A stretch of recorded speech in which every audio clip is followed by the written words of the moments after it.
रत्नागिरीवर उष्णतेचे संकट, वाढत्या आर्द्रतेमुळे जिल्हा घामाघूम। रत्नागिरी कोकण किनारपट्टीवर सध्या सूर्याचा प्रखर तडाखा जाणवू लागला असून हवामान विभागाने रत्नागिरी जिल्ह्यासाठी तापमानाचा येलो अलर्ट जारी केला आहे।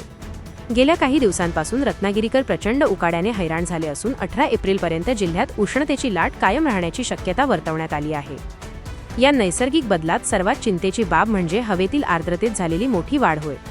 सामान्य भाषेत आर्द्रता म्हणजे वातावरणातील कोरडेपणाचा अभाव होय। रत्नागिरीत सध्या हे आर्द्रतेचे प्रमाण तब्बल 74% पोहोचले असून इतर जिल्ह्यांच्या तुलनेत हे प्रमाण सर्वाधिक आहे। शेजारील जिल्ह्यांमध्ये आर्द्रता 50% आसपास असताना रत्नागिरीत मात्र समुद्राच्या सानिध्यामुळे बाष्पाचे प्रमाण वाढले आहे। या वाढत्या आर्द्रतेमुळे नागरिकांच्या अंगातून घामाच्या धारा वाहत असून प्रत्यक्ष तापमानापेक्षाही उष्णतेची दाहकता अधिक जाणवत आहे। हवामान खात्याच्या अंदाजानुसार येत्या काही दिवसांत तापमानात 4 ते 5 अंशांनी वाढ होण्याची शक्यता असून समुद्रकिनारी असलेल्या भागांना याचा सर्वाधिक फटका बसणार आहे।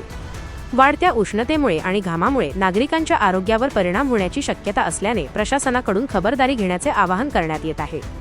आगामी 3 दिवस रत्नागिरीकरांसाठी अत्यंत कठीण जाणार असून वाढत्या उन्हापासून संरक्षण करण्यासाठी दुपारच्या वेळी अत्यावश्यक कामाशिवाय बाहेर न पडण्याचा सल्ला दिला जात आहे।